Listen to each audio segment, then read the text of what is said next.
Il cadavere è eccellente, adagiato sul fossato, lo hanno visto in tanti, qui a ridosso della strada provinciale 667, poco distante dal centro di Vallà di Riese Pio X.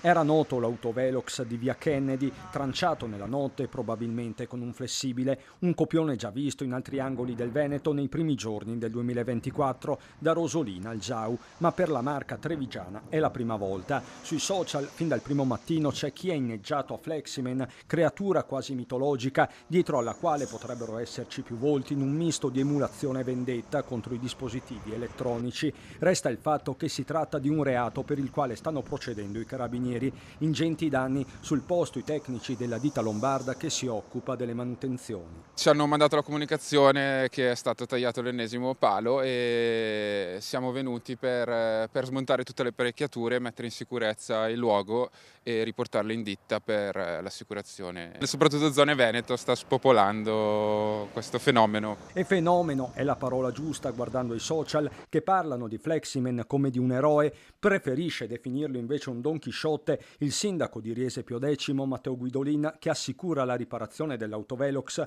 più volte finito al centro delle polemiche. Recentemente un avvocato trevigiano ha vinto il ricorso contro una multa, non sarebbe omologato e in passato si era mossa anche la procura. Non è né giusto né sbagliato, è su un posto che a volte ti inganna molto, ti inganna veramente molto. Ne ho preso anch'io 2-3, 75, 76, è un po'... però non dico che è fatto bene o male. Non si sente di condannarlo. No, non condanno. Dall'altro lato c'è chi ricorda, soprattutto tra i residenti, la pericolosità di quella strada. Si corre troppo veloce, si corre.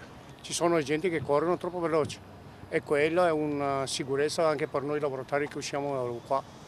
Non è una cosa giustissima perché comunque è una strada molto trafficata, molto veloce e si dovrebbe andare un po' più piano, ecco, tutto qua. Se non si è d'accordo si va a protestare con le autorità di competenza eventualmente. Contro Fleximan intanto le ditte di autovelox stanno correndo ai ripari. Adesso, vedendo questo fenomeno, probabilmente si installeranno altri pali con delle resistenze più forti, in modo che solo con un flessibile non